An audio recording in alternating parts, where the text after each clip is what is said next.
a slave and take him to Jamaica, what you're doing is adding to the crime. You're now paying the criminal for taking somebody from Africa. So the planters in themselves, whether the British law said they could do it, whether Jamaican laws in 16 whatever or 17 whatever said they could do it, it is a crime. How do you know it's a crime?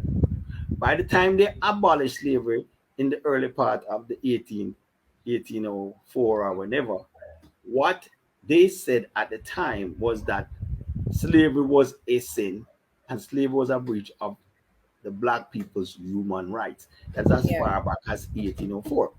So it can be a crime only because they declare that it's a crime after the abolition of the slave trade. That's not the reason. The reason it was a crime before they declare it and it's a crime after they declare it. So let us establish from last week that don't care what any British law said at the time, don't care what people are telling you in your history books about what the Jamaican assembly said was legal or not. It doesn't matter. A universal crime is a crime against the person, and that crime is a human right crime violation. And British, the French, the Portuguese, the Dutch, everybody, every white nation that took black people from Africa committed a crime. Okay, so let's establish that. Why we're saying there is a case for reparation is because, irrespective of how bad this treated black people when they became slaves, and this is going to be interesting for us to discuss tonight. I'm not going to argue that we need to get reparation because they treated black people badly on their states. That's fine. They whip them, chop off their feet if they try to run away. They chop off them hands. They actually put them in what you call it now, zinc houses and make them boil up in there. They do all kind of things to them. They whip them from sunrise to sunset on the state. All of Yeah. that crimes that is punishable today. If you do that right now to somebody, you go to prison. Them lock you up. It is a True. crime then. It's a crime now. So let us get this clear. First things first.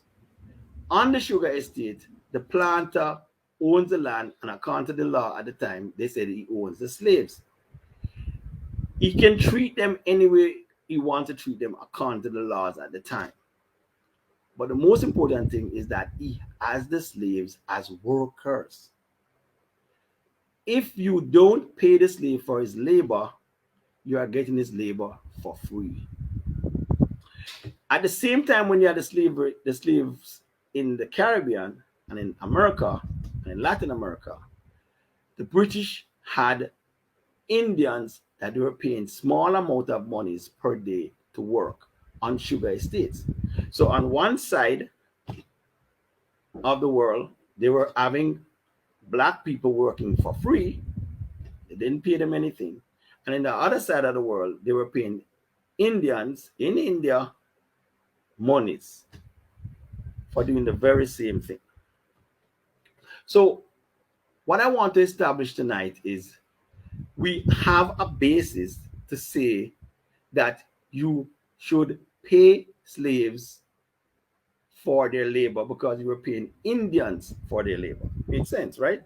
If you're Makes growing sense. sugar in India and you're growing sugar in Jamaica, you get slaves, you work them every day from sunrise to sunset, but you don't pay them. In India, you are paying slaves not to work from sunrise to sunset, you're paying them to work for a certain time in the day, probably say 12 hours or 8 hours or 10 hours, whatever. No, I'm But you not getting you. Sorry. What you say? No, they pay the Indians. no, No. no, we're talking about a Or comparison. In the okay. time when they were having slaves in the Caribbean, they were growing sugar in India and they were paying Indians monies for their labor. At the time, when you had slaves in the Caribbean, you were paying them zero for their labor. Okay. Now we're establishing two facts. This is economics now. Yeah. Labor has a value in India. Labor has no value in the Caribbean. Only thing that the planters did was to feed them, and they feed them very sparsely. And in some places, they would give them like a piece of land, and they would have to grow them own like a cocoa or whatever. But as far as the labor is concerned on the sugar estates, they paid them absolutely nothing. Okay, so if you're asking me what we should repay the slaves, let's just go back in time and get a slave or a black person from Africa. He's not a slave. He's off a boat. He comes to Kingston, right out of Port Royal, or right out of Rockford, and you employ him. You employ him and he's 21 years old. He dies at 81 years old, and he works on a sugar plantation from the time he was 21 to the time he's 80. So you pay him just a half penny a day for his entire life until he dies. Branding and more. Slaves could also be put to death, a penalty most often enforced during the aftermath of rebellions, and they were rarely killed quickly. In other words, they shouldn't die very fast.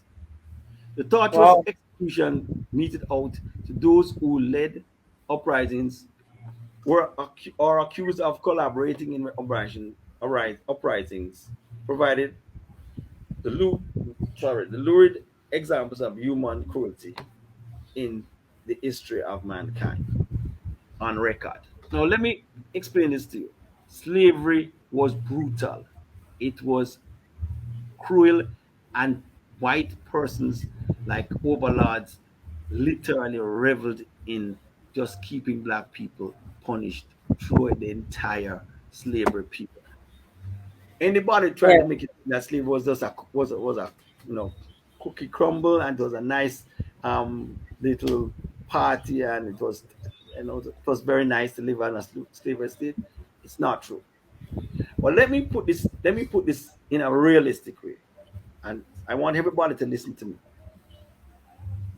By the time slavery was fully established, say in Jamaica, instead the latter part of the 19th century, a sugar estate was like a city. It was like a country in its own right.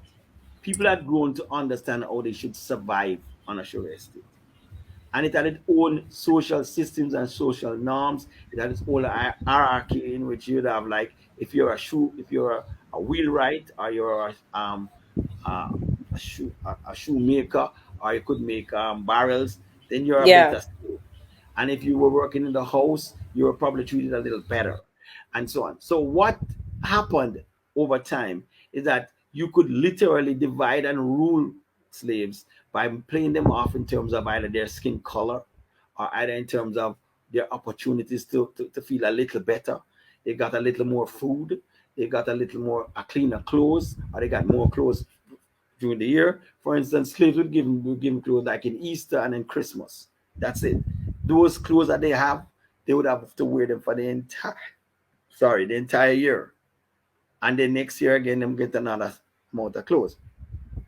Things like shoes, if they have shoes, it would have to last for as long as God can, if them tear up or whatever. So Yeah. I'm trying to make you understand that slavery being a slave is like a way of life. You get up every morning, you know that the sun is rising, you pick up your pickaxe, you pick up your hoe, you go, and it's like a day. At 12 o'clock, you probably eat some cane, and some cane after cane thing, and you probably eat some little foolishness. And then by the time sun